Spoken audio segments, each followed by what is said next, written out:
And a very good Friday morning to you. Let's take a look at some of our national and international news today. There was another explosion in Pakistan, this time the Islamic State attacking a Sufi shrine and killing dozens in the process.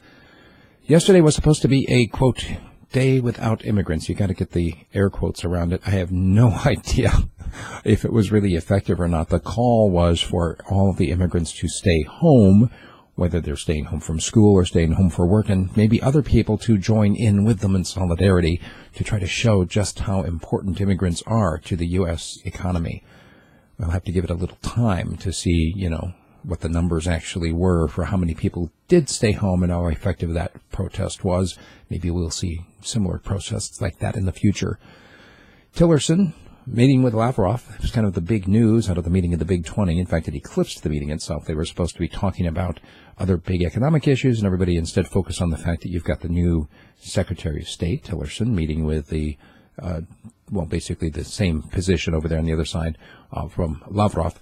And they've said that they're ready to solve the problems between the United States and Russia. Meanwhile, there was another quote on the other Russian side, the defense ministry, saying that the comments coming from Mattis, the new Secretary of Defense, are, quote, pushing the United States and Russia into the trenches. Also, Russia's foreign minister says that they may lose interest in a dialogue with NATO if it yields no results. So basically, while NATO continues to strengthen its military position, moving in more forces and more military hardware, now Russia has been doing the same thing, and we've got this huge buildup of military forces like we haven't had since the Cold War. Meanwhile, Russia and Uruguay are strengthening their cooperation. They had the meeting between presidents this week, and they've said that they're going to be working on everything from defense contracts to agricultural products.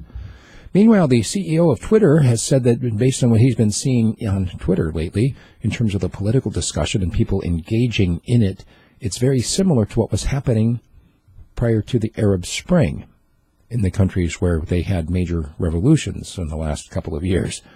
He says that he thinks that the United States, it's on its verge of its own Arab Spring. Also, President Trump has vowed to issue a new executive order on immigration to, quote, keep our country safe.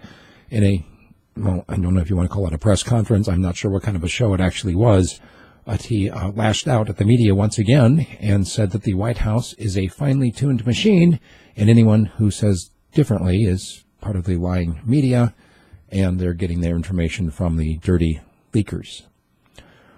Also, he kind of misstated his electoral winning, claiming that he won the biggest win since Reagan. That's just empirically not true. I think there was a bigger win by Obama in the Electoral College and a bigger win even by George H.W. Bush. Well, as soon as that was pointed out by one of the lying reporters, he backpedaled and then blamed an underling, saying that he was given that information. And the last story we have today is that apparently they're exploring some kind of a NATO-style alliance right now against Iran, so that if an attack on one would be considered an attack on all in that region, something that we'll keep an eye on to be sure. If you like what I'm doing, please consider becoming a supporter, either by buying a direct subscription at radiofreespeech.com or by joining my Patreon team. You've got all that information floating around here. And if you've got a tip for me, either a news tip or something you'd like to hear me do a comment on, send me an email, steve at radiofreespeech.com. Incidentally, my comment today is going to focus on this shirt and one of my tattoos. See what I mean by checking out the comment. Thanks. See you later.